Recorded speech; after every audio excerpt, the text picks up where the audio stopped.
देखो last lecture में मैं तुम्हें बता रहा था कि क्या फर्क पड़ता है अगर दो प्लेट्स को बैटरी कनेक्टेड रखो, फिर उन दोनों के बीच की सेपरेशन बढ़ाओ, या दो प्लेट्स को आप कनेक्ट करके उनके बीच की सेपरेशन घटाओ। ठीक है, बैटरी से कनेक्टेड और विदाउट कनेक्टेड।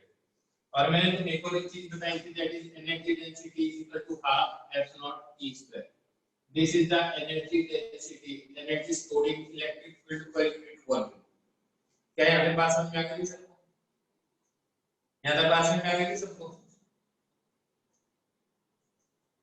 ठीक है, अब देखो आज मैं डाइलेक्ट्रिक्स के बारे में बताऊंगा। तुमने देखा होगा जो हम जैसे इलेक्ट्रिक फील्ड जो होता है वो क्या होता है, एफ बाई क्यू होता है इलेक्ट्रिक फील्ड, है ना, फोर्स बाई क्यू। अब मैं ये कहता हूँ, तुम्हें पता है फोर्स दो चार्जेस के बीच का formula 1 upon 4 pi F not q1 into q2 upon r square. लेकिन इसी को अगर मैं किसी मीडियम में लेके चला जाऊं तो यहाँ पे एक चीज और आ जाती है, 4 pi F naught O F naught of F naught R q1 into q2 upon r square. ये जो चीज है इसको बोलते हैं रिलेटिव परमिटिविटी। क्या बोलते हैं इसको? Relative permittivity. तुम्हें क्लियर दिखाई दे रहा है? क्लियर दिखाई दे रहा है तुम्हें?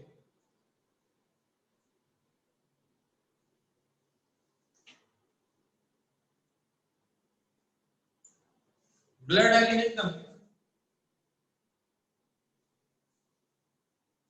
हाँ देखो, इसको बोलते हैं रिलेटिव परमिटिविटी, या इसको एक चीज और भी बोल देते हैं, डाइइलेक्ट्रिक कांस्टेंट। और क्या बोलते हैं इसको? डाइइलेक्ट्रिक कांस्टेंट भी बोलते हैं इसको। इसको कई बार के से भी रिप्रेजेंट कर देते हैं, पर याद रखो इस पूरे को भी के से रिप्रेजेंट करते हैं, इसको बोलते हैं इलेक्ट्रोस्टैटिक कांस्टेंट। लेकिन इस के को क्या बोलते हैं? डाइइलेक्ट्रिक कांस्टेंट बोलते हैं। क्या बोलते हैं इसको? Dielectric constant.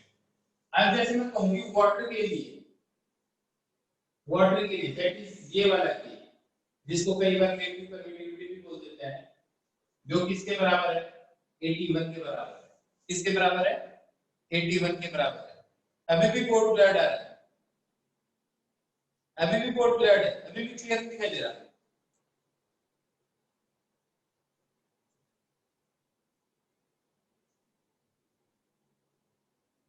ठीक है, इट मींस अगर अब मैं यहाँ पे देखूं इलेक्ट्रिक फील्ड क्या होगी, तो आप इसको मान लो q1 4 से डिवाइड कर दो, तो q1 से डिवाइड कर दो, तो आपकी जो पहले वाली इलेक्ट्रिक फील्ड थी उसको किससे डिवाइड करना पड़ेगा?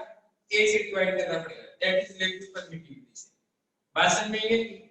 तो मैं कहता हूं कि अगर आप यहाँ पे इलेक्ट्रिक फील्ड ई है, इलेक्ट्रिक फील्ड ई है, लेकिन कोई चार्ज पार्टिकल चेंज नहीं किया, लेकिन यहाँ पे मैंने मान लो वाटर लेके आ जाता हूँ इस रीजन के अंदर, इस रीजन में क्या लेके आ जाता हूँ? वाटर लेकर आ जाता हूँ। वाटर लेके आ जाता हूँ, यहाँ पे इलेक्ट्रिक फील्ड हो जाएगी ई बाई के। क्या बात समझ में? क्या बात समझ में आ गई? इलेक्ट्रिक फील्ड क्या हो जाएगी? ई बाय क्यू हो जाएगी। ये नेट इलेक्ट्रिक फील्ड हो गई। अब मैं कहता हूँ कि ये इलेक्ट्रिक फील्ड कम क्यों हुई है, उसका लॉजिक बता दो। वो सुनो, ये इलेक्ट्रिक फील्ड कम क्यों होती है, उसका लॉजिक सुनो। ऐसे सोचो तुम,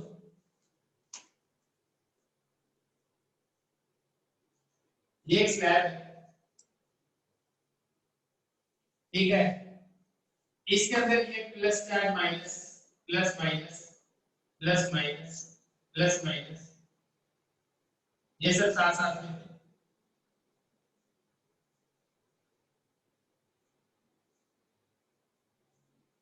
थोड़ी ज्यादा स्पेसिंग बना लो ऐसे, बस लॉजिक भी तुम्हें समझ में आए।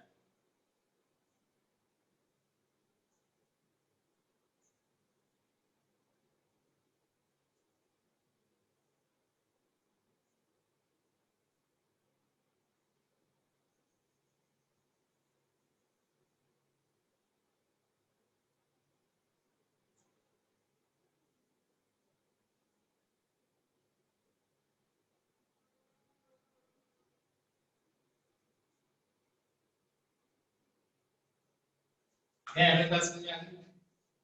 क्या यहाँ तक बात समझ में आ गई तुम्हें अच्छी तरह से? ठीक है। अब मैं कहता हूँ अगर आप यहाँ पे इलेक्ट्रिक फील्ड लगा देते हो E, अगर E स्ट्रेंथ की इलेक्ट्रिक फील्ड यहाँ लगा दो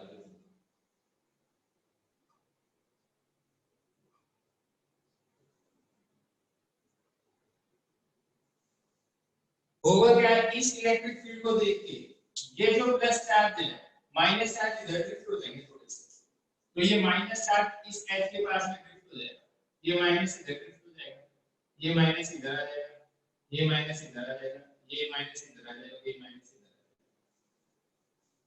और हर के बीच में से इलेक्ट्रॉन थोड़े से खिसक खिसक के इधर आ जाएगा, मतलब इधर के इलेक्ट्रॉन इसके पास इधर का, तो इसके पास इस एच में प्लस प्लस प्लस टाइप का चार्ज हो जाएगा और यहाँ पे नेगेटिव रहेंगे, लेकिन इसका इलेक्ट्रॉन इधर आ गया, इसका इलेक्ट्रॉन इधर आ गया और इस एच के ऊपर नेगेटिव नेगेटिव चार्ज डेंसिटी होगी, दैट इज इस एच के ऊपर नेगेटिव चार्ज डेंसिटी होगी और इस एच के ऊपर पॉजिटिव चार्ज डेंसिटी होगी। क्या बात समझ में आ गई?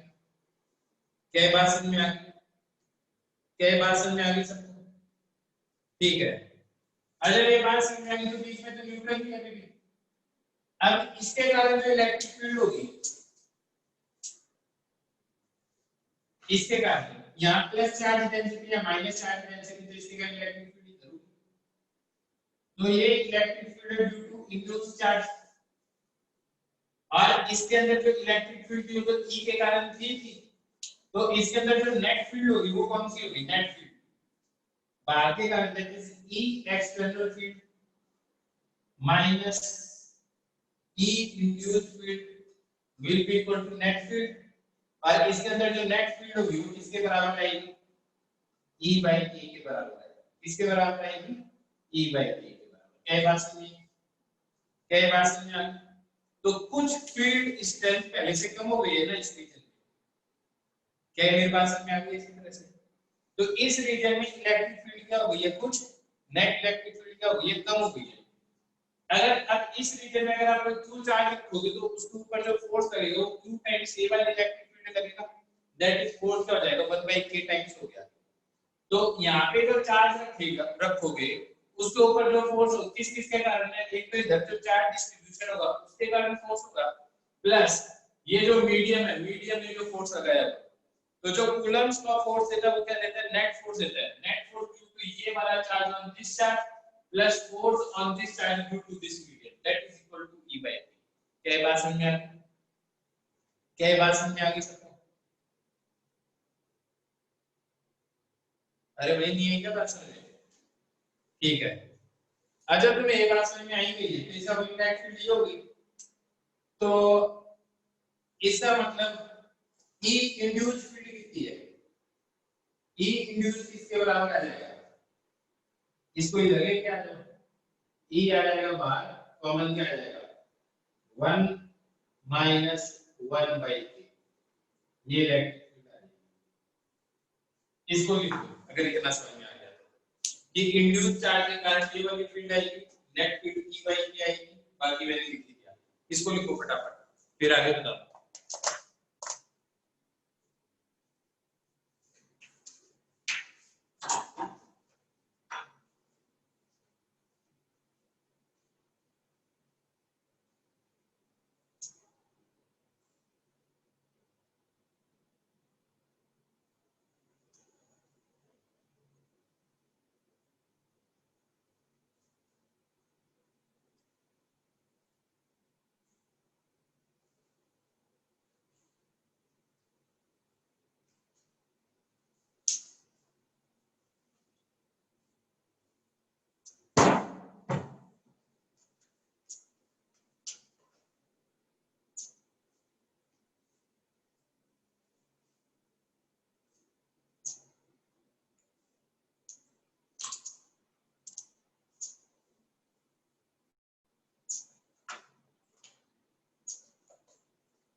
समझ में आ गया? ये समझ में आ गया कि डाइलेक्ट्रिक में इलेक्ट्रिक फील्ड कम क्यों हो जाती है?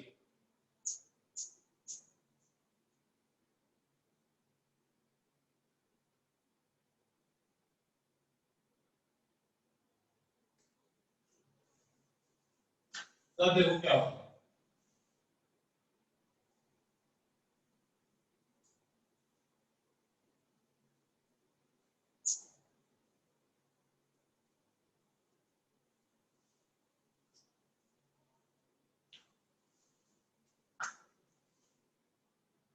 ये कैपेसिटर है, दोनों के बीच की सेपरेशन डी है, एक प्लेट एरिया एक प्लेट एरिया, इसमें मैंने दो डाइलेक्ट्रिक डाल दिए, या फिर मैं कहता हूं चलो एक डाइलेक्ट्रिक ही डाल,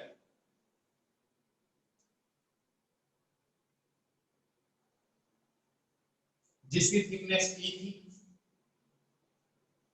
और डाइलेक्ट्रिक कांस्टेंट के था। अब मान लो इसके ऊपर चार्ज डेंसिटी है सिग्मा,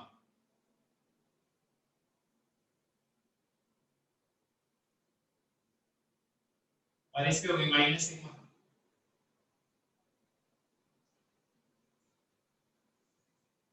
इस चार्ज के कारण इस पॉइंट पे इलेक्ट्रिक फील्ड क्या होगी, इस पॉइंट पे इलेक्ट्रिक फील्ड, उसको नाम दे दिया मैंने ई। ई किसके बराबर आ गया, सिग्मा अपॉन एफ नॉट। क्या बात समझ आ गई सबको, क्या बात सबको समझ में आ गई। फिर इस रीजन में इलेक्ट्रिक फील्ड क्या होगी, थोड़ी कम होगी इसका आंसर, तो एरो छोटा करो, यहाँ पे एरो थोड़ा बड़ा कर सकता है, वेक्टर को रिप्रेजेंट करना। यह इलेक्ट्रिक फील्ड होगी ई बाई के, क्या बात समझ में आ गई। यहाँ पे इलेक्ट्रिक फील्ड क्या होगी, ई बाई के आएगी यहाँ पे इलेक्ट्रिक फील्ड, दैट इज यहाँ पे इलेक्ट्रिक फील्ड आएगी बेटा जी ई बाई के। क्या बात समझ में आ गई, अगर अभी बात समझ में आ गई तभी area of cross section plates are A है। अब जरा देखो इनके बीच का पोटेंशियल डिफरेंस क्या होगा, यहां से लेके यहां और यहां से लेके यहां तक आप चल रहे हो कितनी distance, E into D minus T। ये तो इस रीजन में इलेक्ट्रिक फील्ड और इस इलेक्ट्रिक फील्ड के कारण पोटेंशियल डिफरेंस, और इसके अंदर किसके कारण आएगा, plus E by K into T। So this will be the potential difference। क्या बात समझ में, क्या बात समझ में आ गई इसी तरह से। अब मैं कहता हूं कि ये पोटेंशियल डिफरेंस पता चल गया तो कैपेसिटेंस क्या होता है, जो इसके ऊपर चार्ज है that is sigma into A divided by delta V। तो सिग्मा तो तुम्हें पता चल ही जाएगा, यहां से सिग्मा इनटू A अपॉन, अब देखो क्या आ जाएगा, इसमें से E कॉमन बाहर आ जाएगा और अंदर क्या आ जाएगा, D minus T plus T by T, और E किसके बराबर है, sigma into A, electric field है sigma upon epsilon naught D minus T plus T by T। Sigma से सिग्मा गया, एप्सिलॉन नॉट ऊपर आ गया तो ये क्या आ जाएगा, इसका आंसर आएगा epsilon not into A upon D minus T plus T by T। So this will be the capacitance. This will be the capacitance. ऐसे मान लो इसके अंदर आप एक ही जगह दो स्लैब डाल देते हैं, that is ये वाला कैपेसिटर बना देता हूँ, लेकिन इसके अंदर आपने दो स्लैब डाल दिया, दो में से T1 T2, उनको सॉल्व करके देख लेना, thickness T1 thickness T2, T1 T2 K1 K2, D is the distance। तो इसका आंसर आएगा कैपेसिटेंस का सिंपल ये F naught into A upon D minus P1 minus P2 plus P1 by K1 plus P2 by K।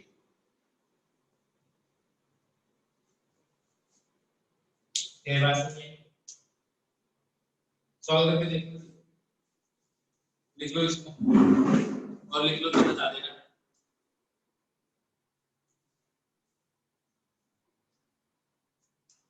लिख लिया? चलो लिखो, आराम से लिख लो, कोई जल्दबाजी नहीं। अच्छी तरह समझ में आ रहा है ना?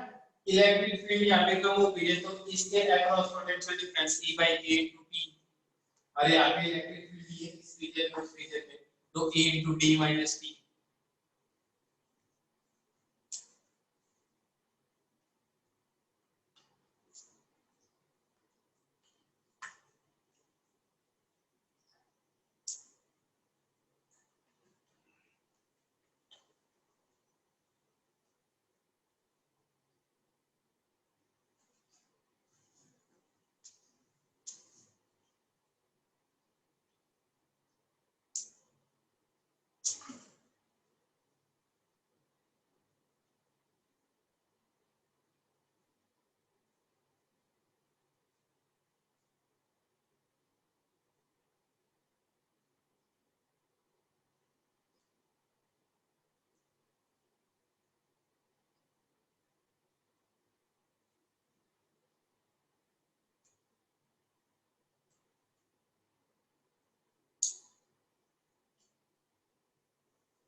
बेटा जी लिख लिया?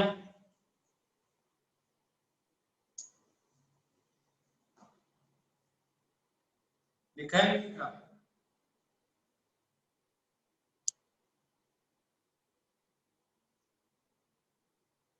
ठीक है,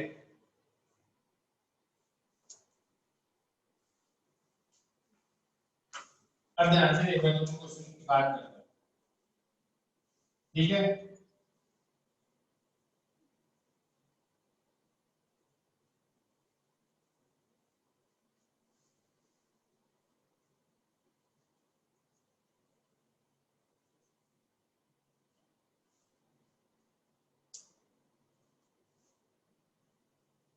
दो प्लेट्स है,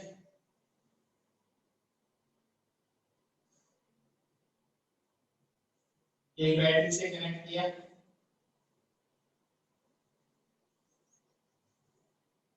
बैटरी का ईएमएफ ई था, क्वेश्चन है, बैटरी का ईएमएफ ई था, ईएमएफ ई होने के कारण इसके ऊपर चार्ज आ गया, और कुछ लोग इसमें क्यू मान लो और इसमें माइनस क्यू मान लो, ठीक है? चार्ज आ गया, बैटरी कर दी डिस्कनेक्ट, सर्किट को ओपन कर दिया। अब इसके अंदर बीच में इसकी डिस्टेंस डी, इसके अंदर एक डाइलेक्ट्रिक स्लैब डाल दिया, जिसका डाइलेक्ट्रिक कांस्टेंट डी है। बात समझ में आई? पहली बात, point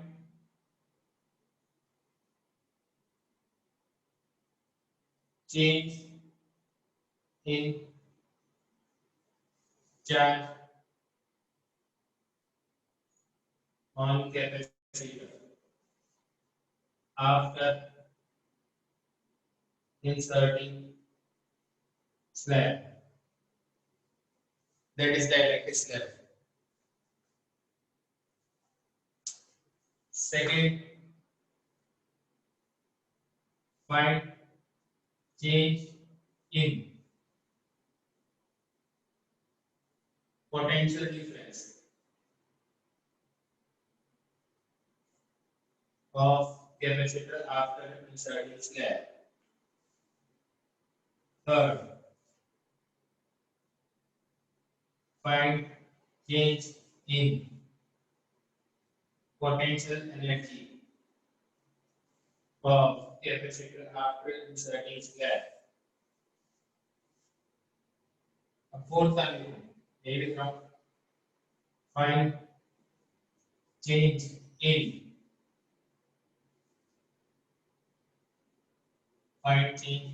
electric field inside capacitor after inserting slab. और क्या पूछ सकते हैं?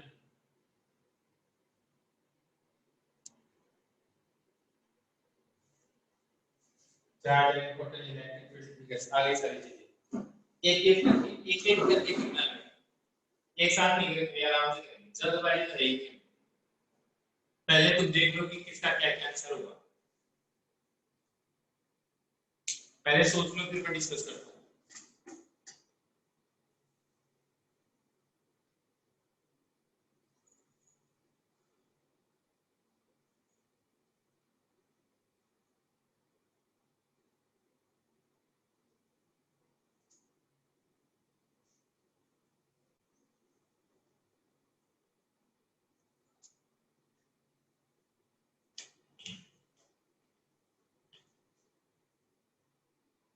बढ़िया कर रहा, आजकल तुम इंटरेक्शन करने लगे हो, फिर भी थोड़े से मैसेज करने लगे तुम पहले से ज्यादा, बढ़िया बात।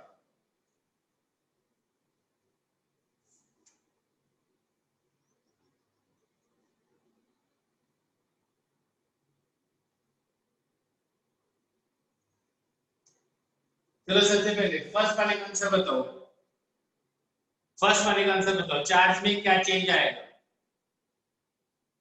बिल्कुल शिवेश, बहुत बढ़िया, चार्ज विल रिमेन।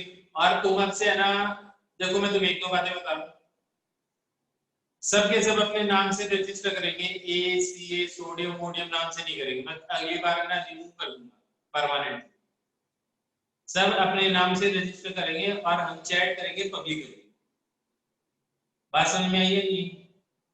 तो पहले का आंसर है शिवेश भट्ट का, चार्ज इज कांस्टेंट, और ये बिल्कुल सही है, क्योंकि आपने बैटरी डिस्कनेक्ट कर दी तो इन प्लेट्स के ऊपर चार्ज आएगा कहां से?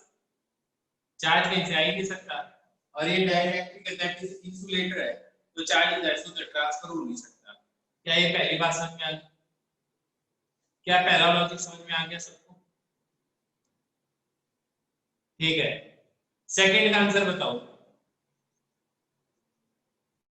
सेकंड का आंसर बताओ, सेकंड का आंसर। बिल्कुल शिवेश ने एकदम सही जवाब दिया, बाकी बताओ, एक ही जवाब आया है।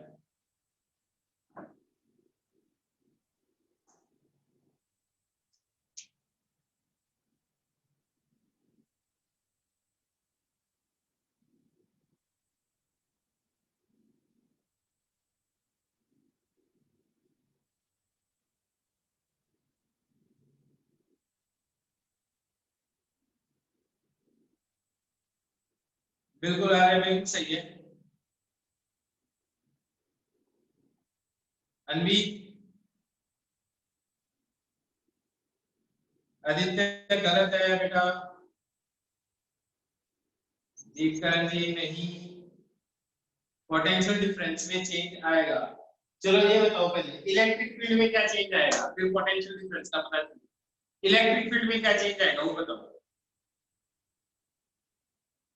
इलेक्ट्रिक फील्ड में क्या चेंज आएगा? बिल्कुल ई बाई की हो जाएगी इलेक्ट्रिक फील्ड, क्योंकि डाइलेक्ट्रिक का बाहर का चार्ज चेंज हुआ नहीं, तो इलेक्ट्रिक फील्ड जो रीजन के अंदर हुई पहले ई थी वो ई बाई की हो गई, और अगर इलेक्ट्रिक फील्ड ई बाई की हुई तो ई बाई के into D will be potential difference, और पहले वाला पोटेंशियल डिफरेंस क्या था, ई इनटू डी, तो पोटेंशियल लाइन क्या आ जाएगा, 1 by k टाइम्स हो जाएगा पहले से। क्या ये बात समझ में आई है? पोटेंशियल क्या हो जाएगा पहले से, 1 by k टाइम्स हो जाएगा। क्या बात समझ में आ गई सबको? क्या बात समझ में आ गई सबको? पोटेंशियल डिफरेंस क्या हो जाएगा, 1 by v by k times, that is 1 by k times हो जाएगा। ठीक है, पोटेंशियल डिफरेंस में चेंज आएगा क्योंकि इलेक्ट्रिक फील्ड में भी चेंज आएगा। अब सुनो, तो इसका भी पता चल गया, इसका भी पता चल गया, थर्ड वाला बताओ, पोटेंशियल एनर्जी में क्या चेंज आएगा?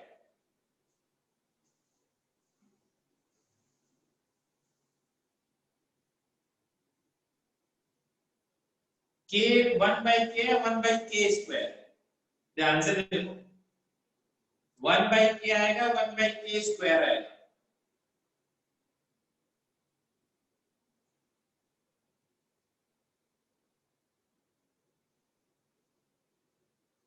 चलो ये बताओ एनर्जी डेंसिटी में क्या चेंज आएगा? वॉल्यूम में तो चेंज आएगी, एनर्जी डेंसिटी में क्या चेंज आएगा?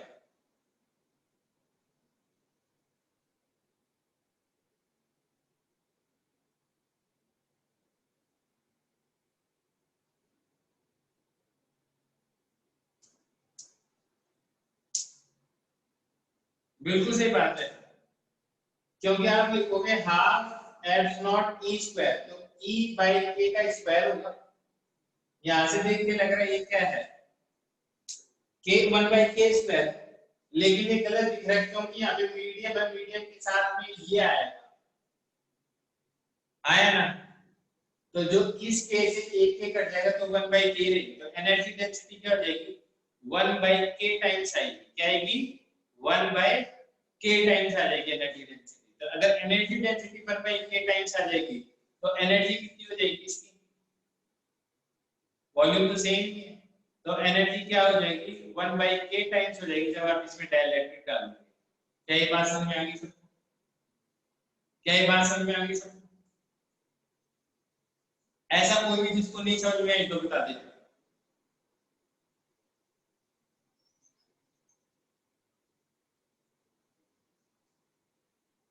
ऐसा कोई भी जिसको नहीं समझ में आई तो बोल दे।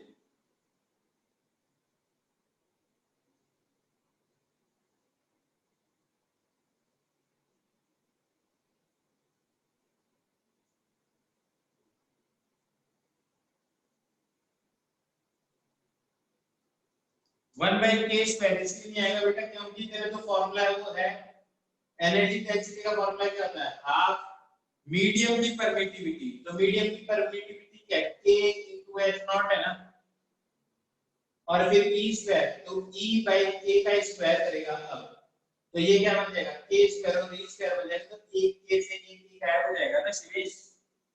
अब बात समझ में आई है नहीं? तो एनर्जी डेंसिटी क्या हो जाएगी 1 बाई के टाइम्स होगी। समझ में आ गई बात? पक्का? नेक्स्ट क्वेश्चन बोलो, अब नेक्स्ट क्वेश्चन बोलो, नेक्स्ट क्वेश्चन। बैटरी को कनेक्टेड ही रखा, फिर डाइलेक्ट्रिक डाला, अब बताओ कौन कौन सी चीज में क्या क्या चेंज आएगा, पहले आराम से सोचो उसके बाद में बात करें। और मैं सबसे पहले अब ना ऑर्डर चेंज करूंगा। सबसे पहले आप मेरे को बताओगे इलेक्ट्रिक फील्ड में क्या चेंज आएगा, उल्टा शुरू करेंगे। सबसे पहले इलेक्ट्रिक फील्ड में, फिर चार्ज में, फिर पोटेंशियल डिफरेंस में, और फिर थर्ड। सबसे पहले फोर्थ का आंसर देना है, मान के चलो सबसे लास्ट वाले का आंसर सबसे पहले चाहिए। बैटरी कनेक्टेड ही रही और फिर डाइलेक्ट्रिक डाल दिया।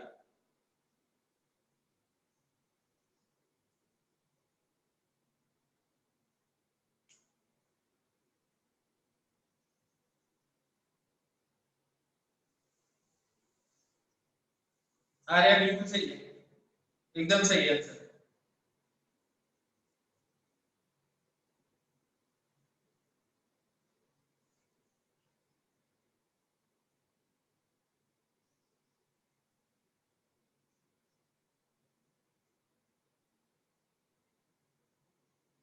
नहीं कीर्तन जी, ये चेंज ये नहीं आएगा। ये तो बेटा तू पता है क्या बता रहा है मेरे को, ये तो तू बता रहा है कि है ना जो चार्ज होगा डाइलेक्ट्रिक की सरफेस पे, वो नहीं पूछ रहा मैं।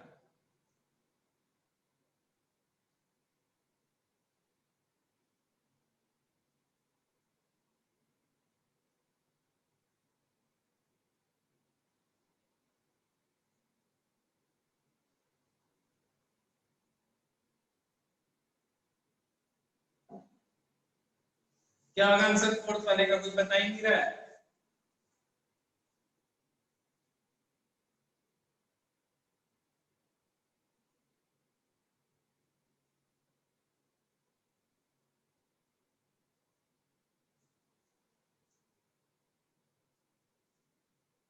शिवेश के अलावा कोई भी देगा आंसर?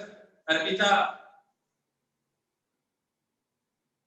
बिल्कुल सही आंसर।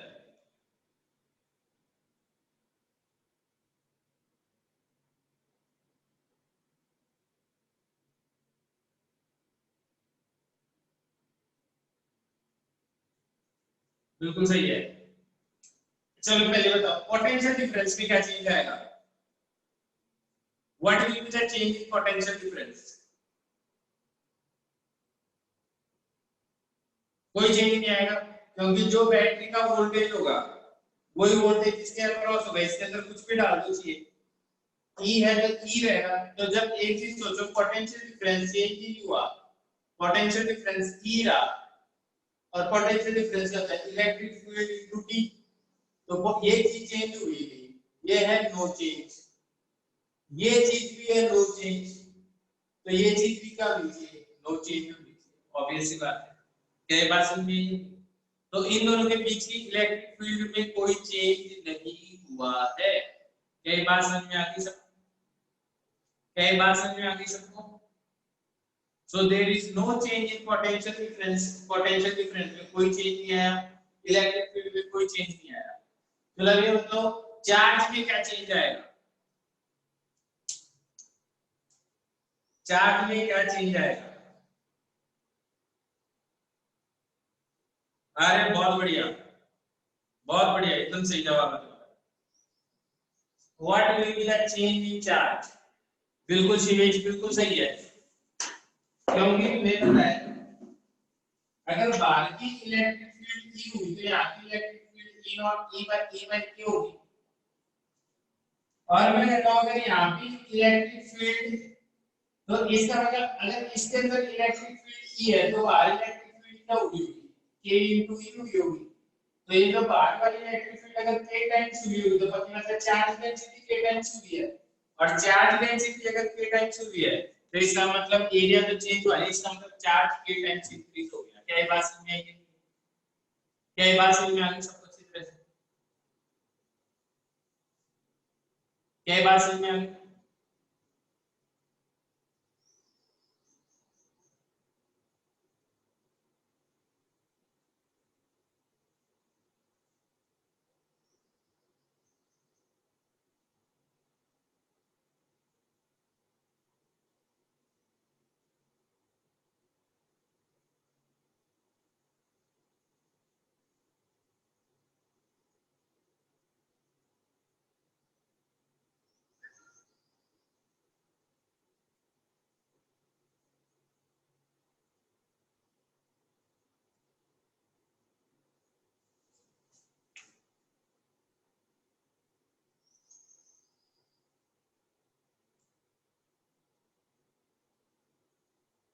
एनर्जी का बताओ, potential energy of the capacitor.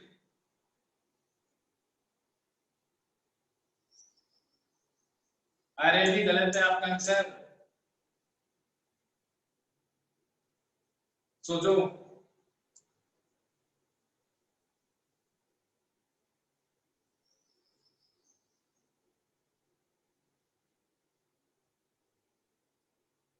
Anvir ना बेटा जी, energy will become k times, क्यों? फॉर्मूला है half F naught into E square. ये तो चेंज हुआ नहीं इलेक्ट्रिक फील्ड को इनके बीच की, लेकिन मीडियम तो k टाइम्स हो ही गया ना। तो पहले एनर्जी डेंसिटी इतनी थी, एनर्जी इतनी थी, एनर्जी डेंसिटी k टाइम्स हो गई है, और वॉल्यूम चेंज हुआ नहीं, तो एनर्जी कितनी हो जाएगी? k टाइम्स हो जाएगी। क्या बात समझ में आ गई? क्या बात समझ में आ गई सबको? क्या कॉन्सेप्ट समझ में आ गया? इसी तरह डाइलेक्ट्रिक वाला, डाइलेक्ट्रिक का कॉन्सेप्ट समझ में आ गया सबको?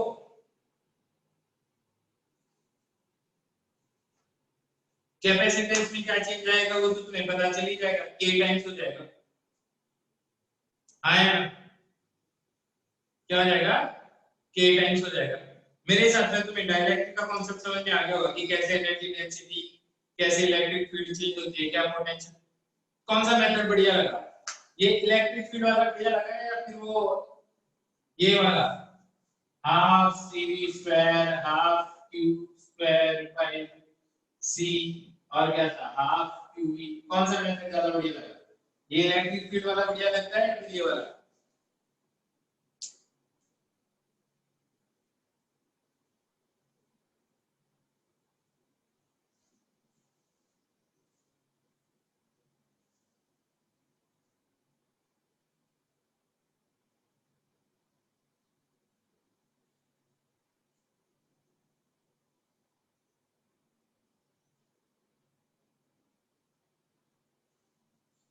ठीक है, बिठा दो इसको बिठा दो।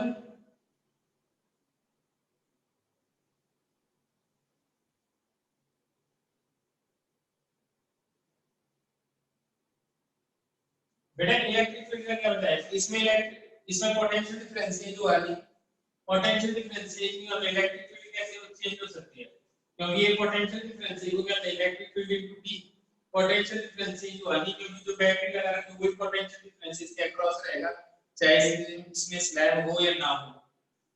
तो potential difference E to D ना D में चेंज आया ना E में, तो इलेक्ट्रिक फील्ड में कैसे चेंज आ सकता है, तो इलेक्ट्रिक फील्ड में कोई चेंज आया, पोटेंशियल डिफरेंस में कोई चेंज आया। मैंने कहा यहाँ इलेक्ट्रिक फील्ड की होगी तो यहाँ E बाई की होगी, तो अगर मैं कह रहा हूँ कि यहाँ इलेक्ट्रिक फील्ड है तो बाहर के नीचे E बाई की, इसका मतलब इस चार्ज डेंसिटी के कारण इलेक्ट्रिक फील्ड है वो चेंज होगी, कितनी होगी K टाइम्स E हो गई है, तो पक्की बात है ये चार्ज कितना हो जाएगा इसके ऊपर K टाइम्स आ जाएगा पहले से, ये बताया। फिर एनर्जी का बताया, वो क्या होता है half permittivity of the medium into E square, यानी ई चेंज हुआ नहीं और नई परमिटिविटी मीडियम की क्या है k टाइम्स एस नॉट, तो k टाइम्स हो जाएगी एनर्जी डेंसिटी, तो एनर्जी डेंसिटी भी होगी। अब ठीक है सुनो, अब एक काम करते हैं, ये तो तुम्हें समझ में आएंगे।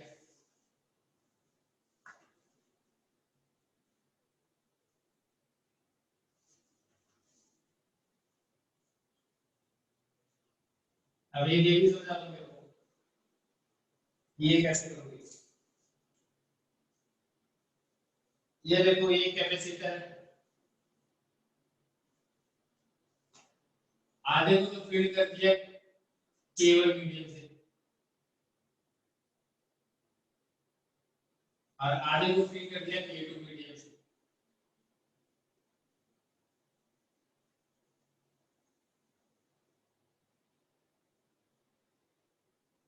और इसके अक्रॉस कैपेसिटेंस है A या A/2 है, नीचे वाला और ऊपर वाला भी A/2 है और थिकनेस इसकी D है। देखो इसका इक्विवेलेंट कैपेसिटेंस निकालने के दो तरीके हैं, आपको बताना कौन सा सही और क्यों। इसका कैपेसिटेंस निकालो, इसका कैपेसिटेंस निकालो, that is F not into A1 by 2 by D, ये C1 कैपेसिटेंस है जो ऊपर वाले का, और नीचे वाले का क्या आ जाएगा, ये K1 है, K2 F not A by 2 into D, ये नीचे वाला, और ये दोनों क्या है पैरेलल में, तो इक्विवेलेंट क्या आ जाएगा C1 plus C2, बिल्कुल सही बात है। ऐसे ही अगर ये ऐसा केस होता तो क्या करते, ये आधा तो फिल किया K1 से और ये आधा फिल किया K2 से, इसके अक्रॉस निकालते हैं तो C1 क्या जाता है F not K1 into F not A by D by 2, ऐसे C2 क्या आ जाता है K2 F not A2 by D, और फिर इसका इक्विवेलेंट क्या आ जाता है C1 into C2 upon C1 plus C2, ऐसे कर देते, क्या बात समझ में आई नहीं। इसके लिए आपको ये बताना है इसको कैसे करोगे,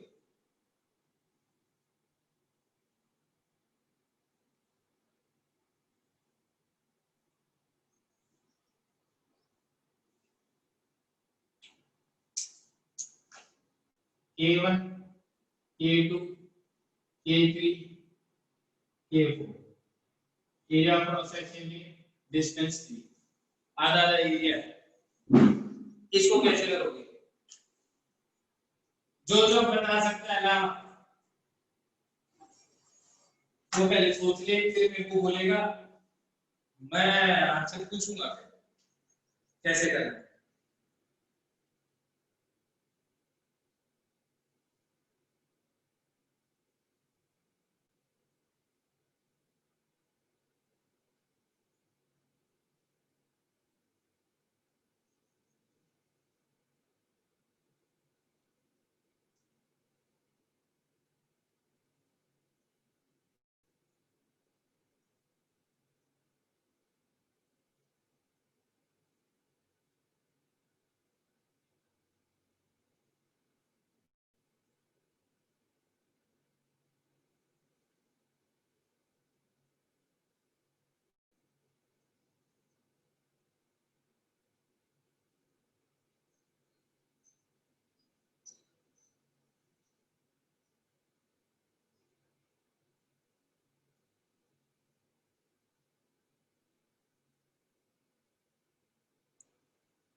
देखो इतने से वाले को C1 नाम दे देता हूँ, C2 C3 C4 ऐसे कर सकता हूँ कि C1 C3 पैरेलल में और C2 C4 पैरेलल में और फिर वो आपस से सीरीज, वो आपस में क्या हुए सीरीज में।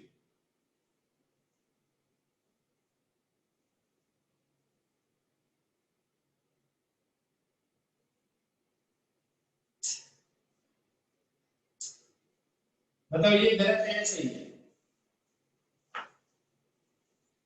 और जो दूसरा तरीका वो ये है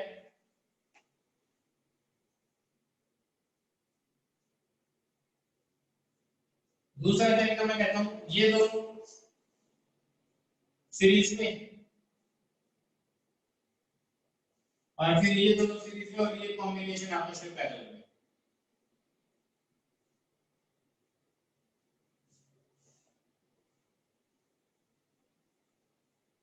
ये पहला तरीका है, ये दूसरा तरीका कौन सा सही है?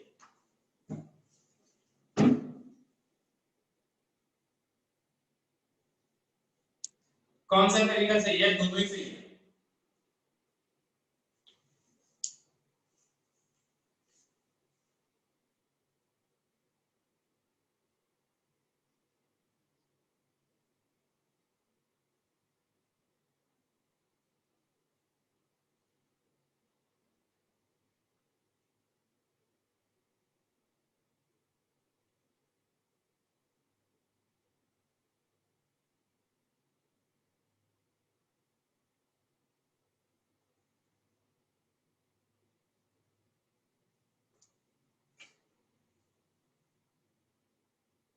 अरे भाई बता दो कौन सा सही है?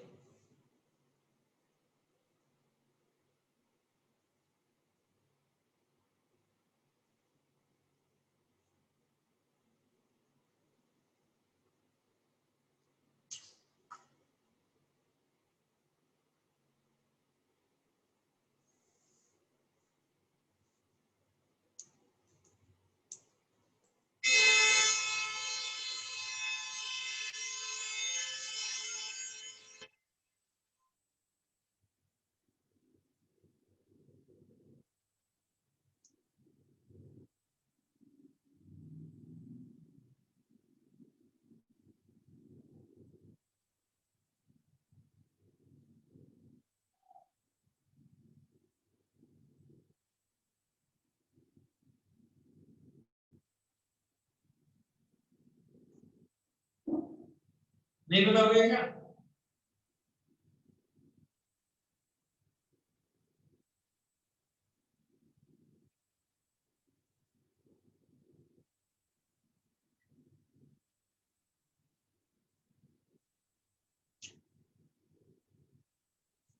आर्यन में तुम्हें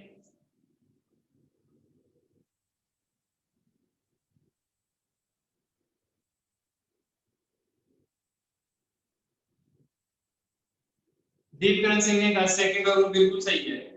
दीपकरण में तुम्हें अनम्यूट कर रहा हूं, तुम बताओ ऐसा क्यों? दीपकरण अनम्यूट कर रहा हूं, तुम बताओ ऐसा क्यों है? हाँ बोलो बच्चे। सर C1 C2 सीरीज में है, फिर उनको बाद में पैरेलल में कर दिया। ऐसा क्यों किया? मतलब ये वाला क्यों नहीं किया? इसमें क्या गड़बड़ है करने में?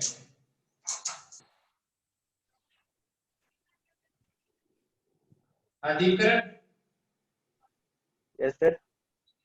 ये इस तरीके में क्या गड़बड़ है करने में? इसमें क्या गलती है?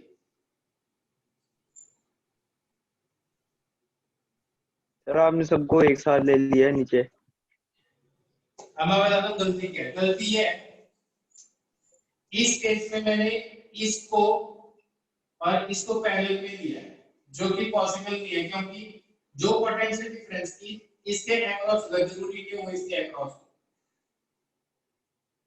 क्योंकि यहाँ पे electric field E by K1 होगी और यहाँ पे electric field E by K3, तो इसके अक्रॉस का पोटेंशियल डिफरेंस अलग होगा, इसके अक्रॉस का अलग होगा, तो ये दोनों पैरेलल में नहीं हो सकते। दो कैपेसिटर पैरेलल में तभी लेते हैं जब पोटेंशियल डिफरेंस सेम। लेकिन इसके अक्रॉस प्लस इसके अक्रॉस, जो इन दोनों के बीच का डिफरेंस है वो इन दोनों के बीच का डिफरेंस है। तो पहले ये दोनों सीरीज में, फिर ये दोनों सीरीज में, फिर वो आपस में पैरेलल। क्या समझ में आ गई बात दीपकरण? यस सर, आगे समझ। हाँ हाँ भाई, और बाकी सब लोगों को समझ में आई या नहीं आई? बाकी सब लोगों को बात समझ में आई या नहीं आई?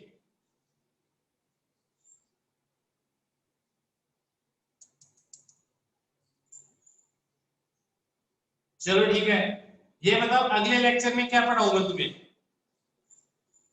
क्या पढ़ना चाहोगे अगले लेक्चर में?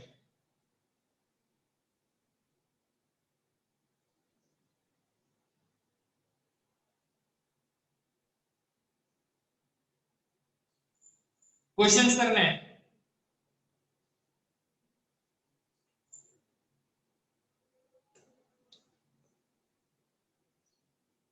मैग्नेटिक प्रॉपर्टीज, यार एक बार वो सर को कराने दो। अच्छा, पोटेंशियोमीटर करवा देता हूं और आरसी सर्किट, ठीक है।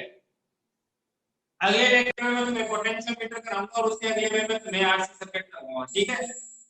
ये तो समझ में आ गया ना तुम्हें? सीरीज पैरेलल का कॉन्सेप्ट समझ में आ गया ना? हाँ, एक मिनट, करंट का जो इक्विवेलेंट करंट निकालते हैं वो मेथड समझ में आ गए तुम्हें? यूजिंग सिमेट्री, सिमेट्री को यूज करके जब हम कैलकुलेट करते हैं, वो आ गया तुम्हें समझ में सारा? या वो करवा दूं पहले? सिमेट्रिक टेक्निक्स करवाऊंगा अगली क्लास में, ठीक है। हाँ बिल्कुल, क्वेश्चन करवा दूंगा और वो टेक्निक्स कैसे यूज में करने वो बता दूंगा एकदम फील वाले फैक्टर्स। ओके, टेस्ट का सिलेबस, कैपेसिटर, कैपेसिटर और करंट इलेक्ट्रिसिटी, कैपेसिटर और करंट इलेक्ट्रिसिटी है। ओके बच्चों, बाय।